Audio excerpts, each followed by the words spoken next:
Hi, Vane, how are you? I'm really good, thank you. Brilliant. Do you want to introduce yourself? Good. Oh. Yeah, okay. I'm Vane. I'm one of the Stage 1 lecturers and obviously working from home in these uncertain times at the moment. So do you want to tell us a little bit about your career? Yeah, so I qualified in 2006. I started off on stroke rehab. Wanted to get into community nursing, but at the time you just couldn't because they wouldn't take first year nurse. I then eventually got to community nursing where I did my management placement, worked there for a couple of years, then worked at a male open prison, worked there for ages, lovely, but again no career progression. Bounced back into community nursing as you do, and then decided to do my district nursing degree, then decided to go back into prisons, sort of yo-yoing back in between. Started off as a band 5 nurse, got promoted to band 6 clinical lead. Basically that was just on the shop floor, so still putting the clinical side of it but doing a bit of management, but sort of low level management. And I was deputy head of a young offender centre, prison, and absolutely loved it. It was a unique environment. I've got loads of stories that I could tell everybody, but this isn't the right time. Not the place. And I think it's sort of working in prisons or working in health and justice for me helped me build my resilience. Whereas sometimes I think when you're on a ward or you're in an acute setting, it takes a little bit of time for that to build up because it depends on what ward you're working on. Brilliant. So what did you find the hardest thing about clinical nursing? I think the hardest thing is, I'm going to go back to, is resilience. You know, for me starting out, I remember going on that first ward and thinking, oh my God, I don't know anything. And then going into community nursing and dealing with a lot of palliative patients that were dying.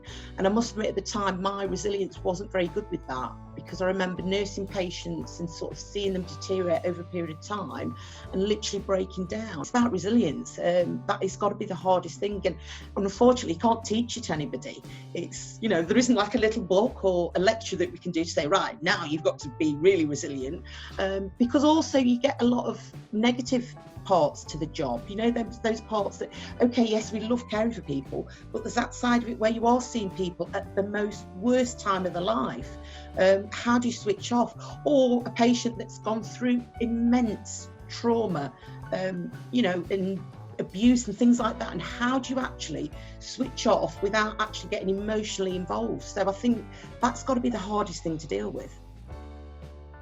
Okay, so why did you make the move from clinical nursing into lecturing? I think for me, I'd got as far as I could get within the company I was with.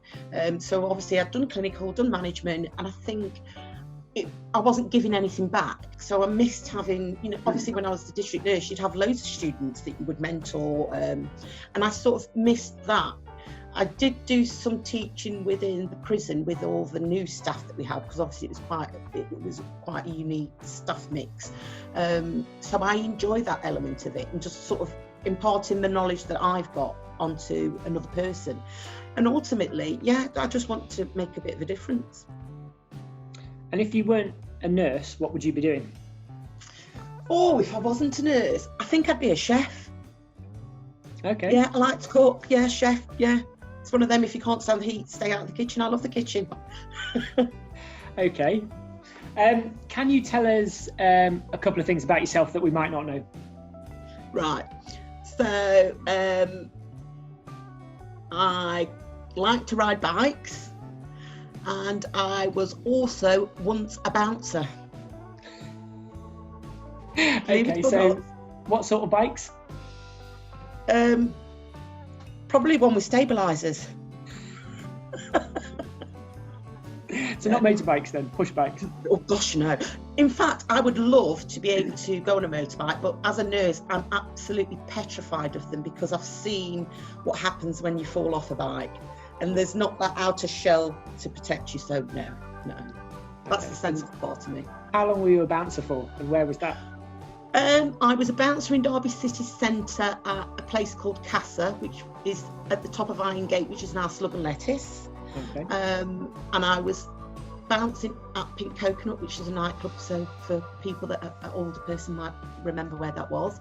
And I was a bouncer for about 3-4 years. Actually, I remember going for my interview for nursing, and I sort of linked in about being a bouncer, and they said, you know, what skills have you got that are transferable? And I said, well, I used to be a bouncer, and everybody's sort of really shocked. And I said, well, you have to de-escalate situations. So actually, for me, I found that really easy as a female working in that industry, because males are less likely to be aggressive to a female. Obviously some aren't, but statistically, you know, we're better at diffusing situations. So yeah.